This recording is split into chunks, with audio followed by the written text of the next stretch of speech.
Hey everybody, it's Magic Prepper, and I wanted to share with you my gold standards for baseline budget-friendly rifle accessories. Whether or not that's for an AR-15 or for an AK, a pistol caliber carbine, we all set up our fighting weapon systems just in about the same way. You want an optic, a sling, a light, and magazines, right?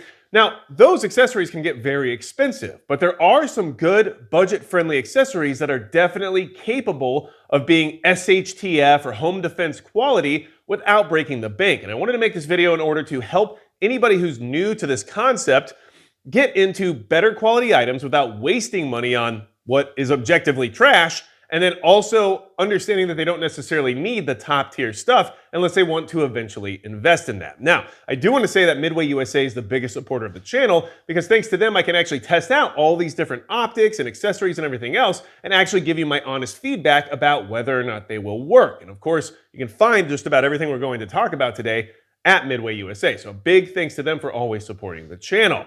Now, here's the thing. These items are all tested by me in the sense of this is all my personal experience that I'm sharing with you.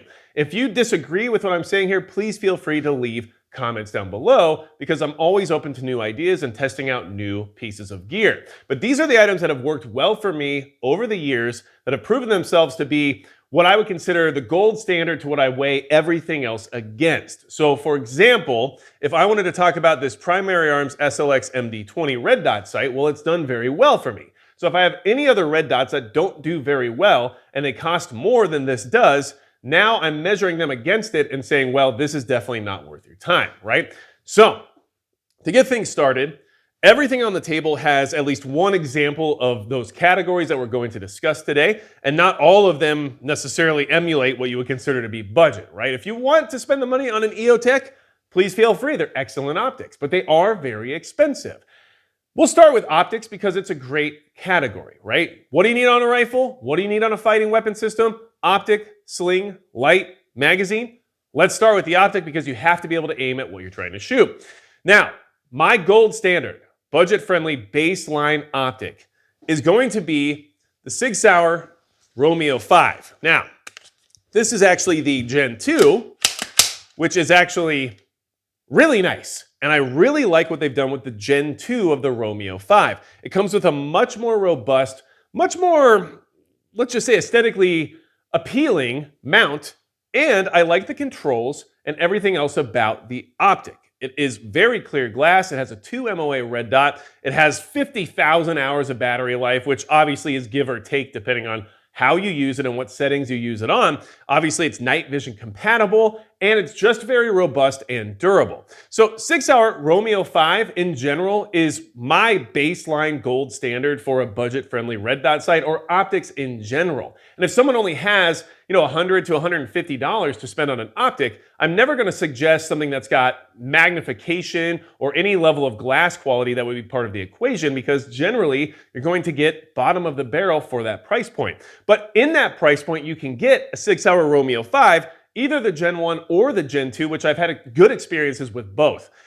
You will get a high quality optic that is totally good enough for SHTF or home defense or anything else you might want to use it for. If you want to step it up and move up to the 4XT Pro that Sig Sauer makes, or if you want to get an aim point, a Comp M5, or if you want to get a T2 or whatever it is, there are some benefits to spending a little bit more, but you really start hitting the territory of diminished returns at that point. Whereas this starts you right where you need to be in the sense of having something that will do the job, last, be durable, hold zero, and everything else you want an optic to be able to do. So this little guy right here, the Romeo 5, especially this Gen 2, is my go-to optic for any budget-friendly setup that I'm trying to put together. Excellent optic. And like I said, even in the beginning of this video, that Primary Arms SLX MD20 is also an excellent red dot sight, but it's just not as prolific as the Romeo 5, not as available, and they are going to be moving over to a new model here in the future. So those are considerations, but regardless of HoloSun, Primary Arms, or any of the other companies that make good red dot sights, the Romeo 5 is just the easiest one for me to recommend because it just does the job and it does it quite well. And the Gen 2 improvements that they just recently put out are worth it in my opinion and have definitely moved this dot into another tier of capability, okay? So, and this Beretta PMXS right here you see has been running this dot on it exclusively the whole time I've had it. Not a single issue. I think it's actually a match made in heaven. Now, we'll move on. And there's going to be a little bit of a bonus conversation here as well towards the end of the video. Just a heads up, okay? What else do you need? You need a sling. You need a way to keep the rifle to your body in the sense of the same way you need a holster for a handgun, right? Now, slings can be a little bit all over the place in the sense of cost and form factor and everything else. But in general, if I'm suggesting something to a new shooter who has no slings and no sling experience, I'm going to say to get a 2-point sling that's adjustable in the sense of being quickly adjusted from tight to loose, right? Just to keep it in layman's terms. Now, there's one sling that does that job very well and has always done the job very well that I can easily recommend and isn't the most expensive out there, okay? And that's going to be the Magpul MS1 that you see right here, okay? Now, the MS1, it's easy to adjust. It has this really big polymer buckle on it that makes that process very smooth and very simple. It has a very thick webbing that's made out of nylon that's comfortable, and the sling itself is wide enough to where you don't need padding for it to still be comfortable to wear around all day long. But you can't say that about some of the cheaper 1-inch thick nylon slings that are out there. Now, the other thing is that these are also extremely durable and they hold up to the test of time. I have multiple Magpul MS1 slings. Yes, they're not the cheapest possible sling you could buy, but I know for a fact that they will just work and they will last a long time. And I've never had one just fall apart or fray or anything like that. So yes, it's not the cheapest sling, but it's definitely not the most expensive. A Blue Force Gear sling, which is an excellent sling, is going to cost you quite a bit more, sometimes upwards to double as much as a Magpul MS1. And I have a T-Rex arm sling on that PMXS, excellent sling as well. Still generally more expensive than a Magpul MS1, and obviously has a different form factor to it that may or may not work for your intended purpose.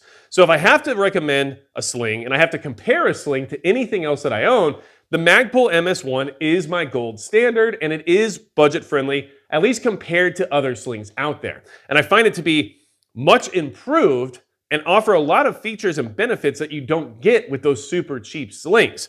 The adjustment on here works very well. There's nothing to think about. It just does exactly what it's supposed to do. The webbing is comfortable. The sling is durable. It has everything going for it, and there's really no reason not to have one. But if you have preferences, of course, that's going to come into play. But if you've never done any of this before, an MS1 is definitely going to do the job for you. Okay? So that is my take on budget-friendly gold standard slings. Now, what if you need to use your defensive weapon system at night or somewhere dark? You need a light. Now, a lot of people put a light as being tertiary because, you need to have a way to aim first, then you need to have a way to carry the gun, and then you need to worry about whether or not you can see when you're dealing with whatever you're dealing with.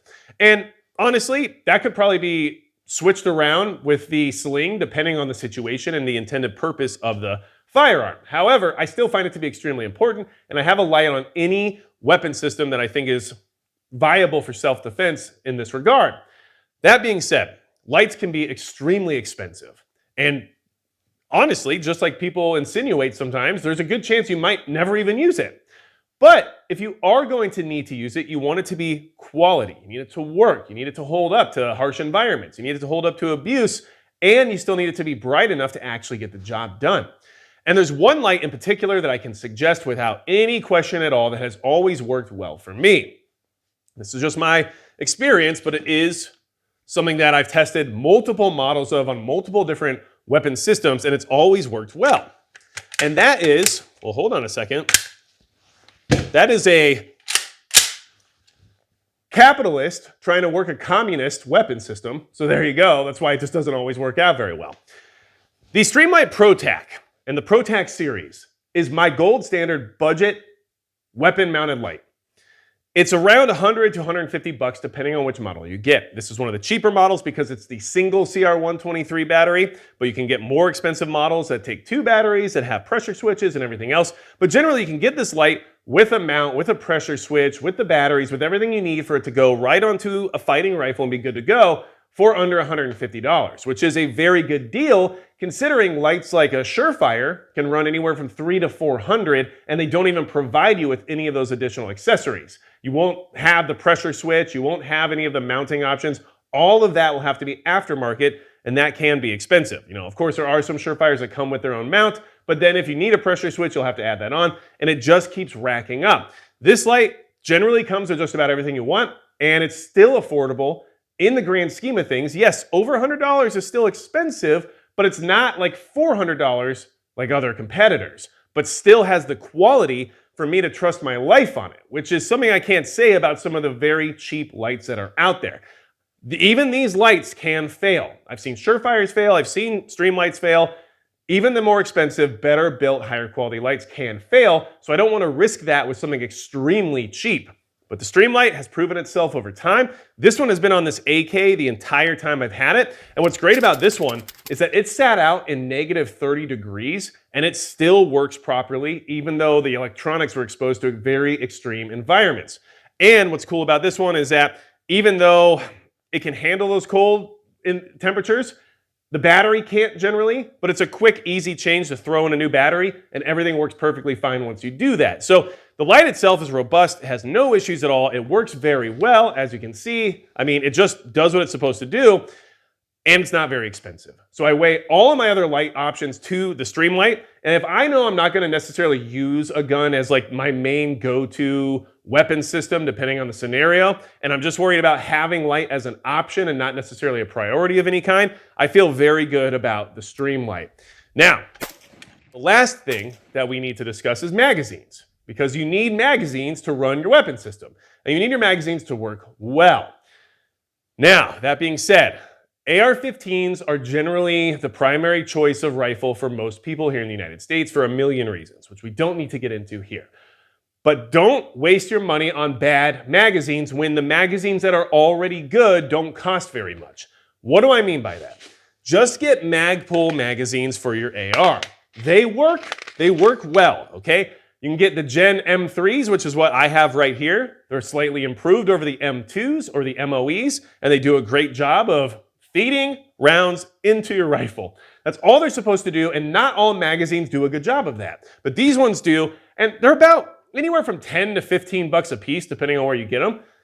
That is not a lot of money when you're trying to save $2 or $3 by buying something lesser quality and risking functionality with it. Okay, and that's kind of what I'm trying to explain with this particular situation, isn't that there's not other options that work. It's that for how much these cost, they work very well, and there's no point in getting anything else unless you want something maybe not better, but something different in the sense of like old school OK Industry steel mags or something like that, right? But in general, just buy PMags. They work, and if you want to save even more money, get the Gen M2 or the MOE versions. They're cheaper than the Gen M3s, and they still work very, very well. There's a couple of improvements they made with the M3s, but the Gen 2 MOEs are going to work just as well for most situations regardless. So if you need good magazines and you're on a budget, just buy Magpul so you don't waste your money buying any of these other magazines that just don't work as well. And they just don't. I don't know what else to say. HexMag doesn't work as well as Magpul, right? A Men 2 or whatever it's called doesn't work as well as Magpul.